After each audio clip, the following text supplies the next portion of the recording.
saya ikutilah acara MTR itu.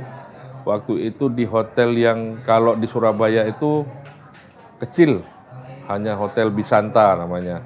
Bintang 3 pun tidak, bintang 2 lah paling ya. Saya waktu itu tetap aja mengikuti karena saya kepingin tahu bagaimana sih solusinya untuk bebas hutang. Waktu itu yang ngisi adalah Ustadz Samsul selama nggak sampai 1 hari aja nggak sampai gitu loh. Nah di situ saya kenalan, terus saya cerita. Saya belum cerita, saya masih mendengarkan saja. Terus cuma saya kebetulan sebelah saya ini juga orang yang Mas Santo waktu itu, orang yang sedang juga mau hijrah karena masalah utang.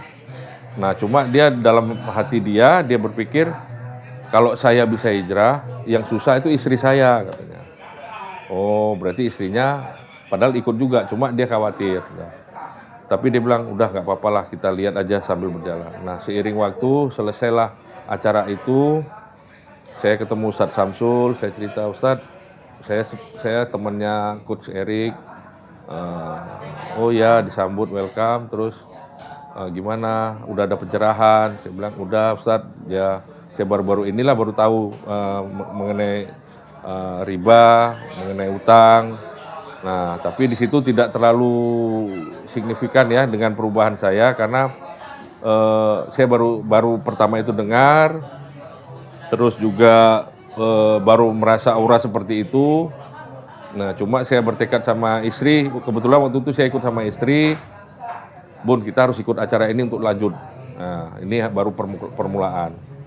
Nah, habis dari situ, setelah dari situ beberapa bulan kemudian ada acara lagi yang digelar. Nah itu baru besar-besaran SMHTR di Grand Mercure Jalan Darmo. Memang jalannya aja udah jalan utama di Surabaya. Kita ikut lagi dengan nuansa yang lebih besar lagi, dengan aura positif yang luar biasa lagi. Nah di situ saya mulai ikut betul-betul dengan pelajaran yang diberikan karena saya melihat pesertanya begitu ramai, hampir 350-an orang.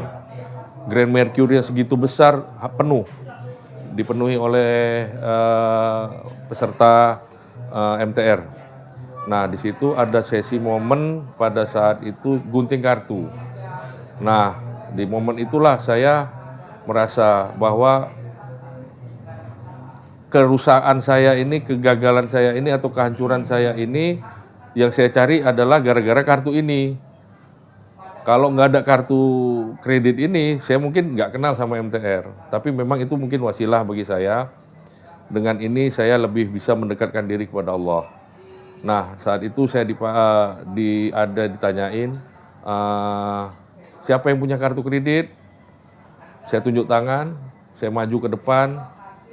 Saya gunting langsung pada saat itu, tidak peduli mau apa terjadilah, pokoknya saya gunting.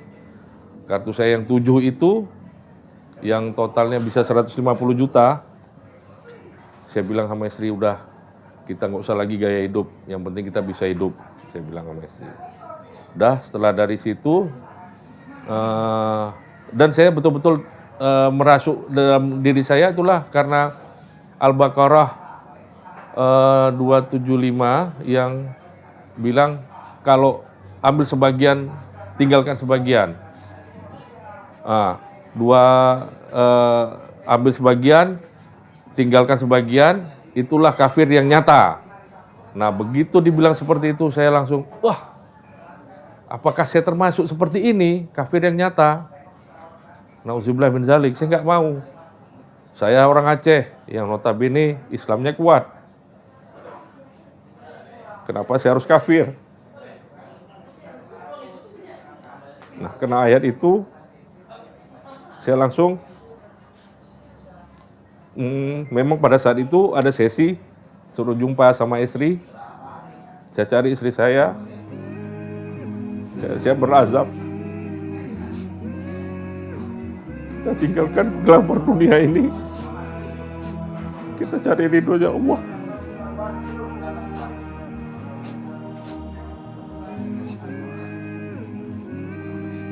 Di situ saya kena merasa tersayat-sayat karena ayat itu.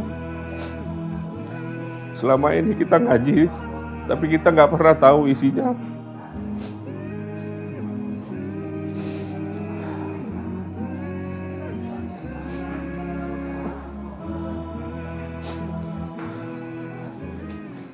Sepulang dari acara itu, saya udah berniat sama istri saya, ya udah untuk menyelesaikan ini. Sebelum itu juga saya dapat seperti ada tanda, karena orang tua saya kan tinggal sama saya. Habis 2007 atau 2008, mama saya tuh divonis kena kanker lidah. Terus di Aceh ngirim ke Medan mau dikirim ke Jakarta, ke Darmais waktu itu ya. Tapi sama Darmais dibilang harus gini. Saya bilang, siapa yang harus tinggal di situ? Sedangkan saya di Surabaya, adik saya di Medan. Siapa yang harus ngawani mama saya di Jakarta? Sehingga kami bawalah ke Surabaya waktu itu. Nah, udah selesai operasinya, alhamdulillah semua sehat. Nah, mama saya berujar kepada saya setelah pulang dari acara SMATR yang di Surabaya itu, yang di Grand Mercure.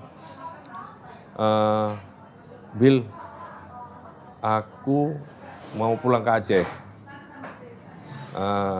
Gak biasanya dia biasa seperti itu, tapi ini lain.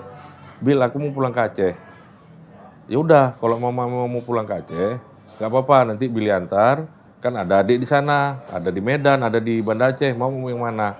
Enggak, aku nggak mau pulang sendiri, tapi mau pulang semua. Hah? Semua?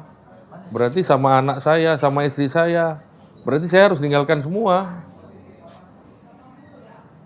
Nah, di situ saya galau. Saya udah nyaman. Tapi itu tadi, karena saya udah berazam di acara MTR tadi, keinginan saya makin kuat. Sehingga saya diskusi sama istri saya, gimana? Apa kita harus hijrah? Terserah, kalau memang hijrah yang terbaik, kita hijrah.